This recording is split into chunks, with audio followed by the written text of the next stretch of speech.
The parking lot was loud with laughter, but it wasn't the kind that felt good.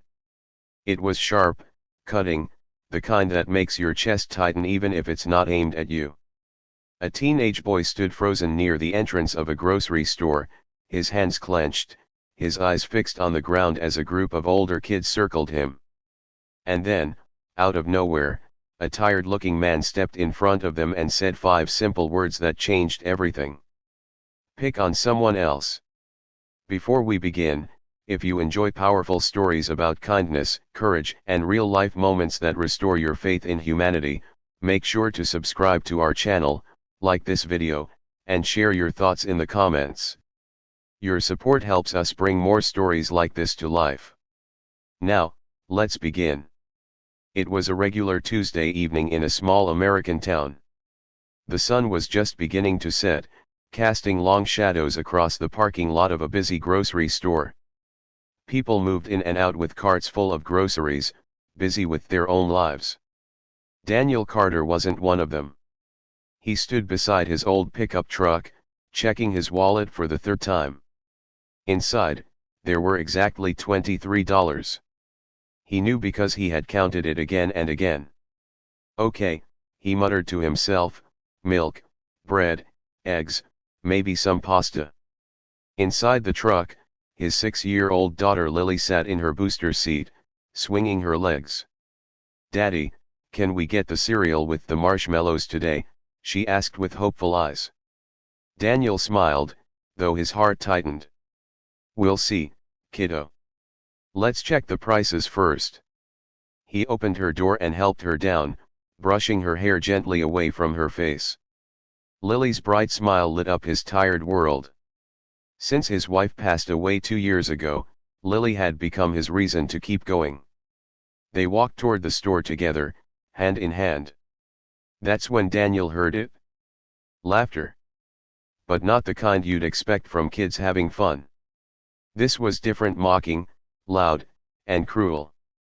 Near the entrance, a teenage boy stood surrounded by 3 older boys. His clothes were worn, his backpack looked heavy, and his shoulders were hunched as if he were trying to disappear. "Nice shoes," one of the older boys sneered. "Did you get those from the trash?" The others laughed. The younger boy didn't respond. He just stared at the ground. "Hey, we're talking to you," another one barked, stepping closer and shoving him lightly. Lily squeezed Daniel's hand. "Daddy, why are they being mean?" Daniel felt something shift inside him. He had spent the entire day working construction, his body aching, his mind tired. All he wanted was to grab groceries and go home. But he couldn't ignore this. Not tonight. He walked forward, placing himself between the bullies and the boy. "Pick on someone else," he said calmly. The boys looked surprised. "Who are you?" one of them asked, raising an eyebrow. "Someone who doesn't like bullies," Daniel replied, his voice steady. For a moment, there was silence. Then one of the boys scoffed. "Whatever, man. Let's go." They turned and walked away, still laughing, but quieter now. Daniel turned to the boy. "You okay?" The teenager nodded quickly, though his eyes were glassy.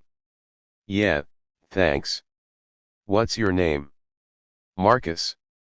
"Well, Marcus, you don't deserve that." "No one does." Marcus gave a small, grateful smile before hurrying off. Lily looked up at her dad. "You were brave." Daniel chuckled softly. "Sometimes being kind means standing up for someone." They went inside the store and began shopping. Daniel stuck to his list, carefully checking prices, choosing the cheapest options. Lily stayed close, occasionally pointing at things she liked, but never asking again about the marshmallow cereal. At the checkout line, Daniel placed their items on the belt. The total came up to $27.84. He froze. He began, counting his cash again. "Still $23. "I'm sorry," he told the cashier. "I'll have to put some things back." Lily looked down, disappointed but silent. Suddenly, a voice behind them spoke. "I've got it." Daniel turned. Standing there was a woman in her mid-30s, dressed simply but elegantly. Her expression was warm, her eyes kind. "No, no, I can't," Daniel started. "Please," she said gently. "It's just groceries." She handed the cashier a sleek black card. Daniel felt uncomfortable. "I don't even know you." She smiled. "I know you." He frowned. "What?" She glanced toward the entrance. "That boy outside. Marcus. He's my nephew." Daniel blinked. "He's been having a hard time at school," she continued. "Kids have been picking on him for months. Today, he almost didn't want to leave the house." She paused, her voice softening. "But then you stepped in." Daniel shifted, unsure what to say. "You didn't have to," she added. "You looked tired. You had your own problems. But you chose kindness anyway." Lily looked up proudly. "My dad is nice." The woman smiled at her. "Yes, he is." The cashier handed Daniel the receipt and bagged groceries. "Thank you," Daniel said quietly. But the woman wasn't done. "Actually," she said, pulling out a small card holder, "I'd like to do a little more." She slid the black card across the counter toward him. Daniel stared at it. "I can't take that." "It's not charity," she said. "It's appreciation." "I don't even know your name," he replied. "It's Sarah," she said. "And this card, it's linked to a fund I manage. It's meant to help people who help others." Daniel shook his head. "That sounds too big. I just did what anyone should do." Sarah smiled knowingly. "But not everyone does." She leaned closer. "Take it," she said softly. "Use it for your daughter. For yourself. No pressure, no conditions." Daniel hesitated. Every instinct told him to refuse. But then he looked at Lily, at her hopeful eyes, at the quiet strength she showed even when they struggled. Slowly, he reached out and took the card. "Thank you," he said, his voice thick with emotion. Sarah nodded. "Just promise me one thing."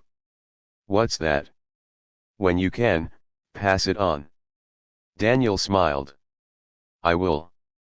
Over the next few weeks, things began to change. Daniel used the card carefully, at first groceries, school supplies for Lily, a new pair of shoes. Then he started saving more of his own money, something he hadn't been able to do in years. One evening, Lily sat at the kitchen table, eating her favorite marshmallow cereal. "Daddy," she said, "are we rich now?" Daniel laughed. "No, sweetheart. But we're okay." She grinned. "I like okay." Daniel leaned back in his chair, thinking about everything that had happened. About Marcus. About Sarah. About that moment in the parking lot. Kindness. It had started with 5 simple words. A few days later, Daniel saw Marcus again, this time at a small park. The boy looked different. More confident. He waved when he saw Daniel. "Hey." Marcus called. "Things have been better." "I'm glad," Daniel said. Marcus hesitated. "I started helping another kid at school. He was getting picked on too."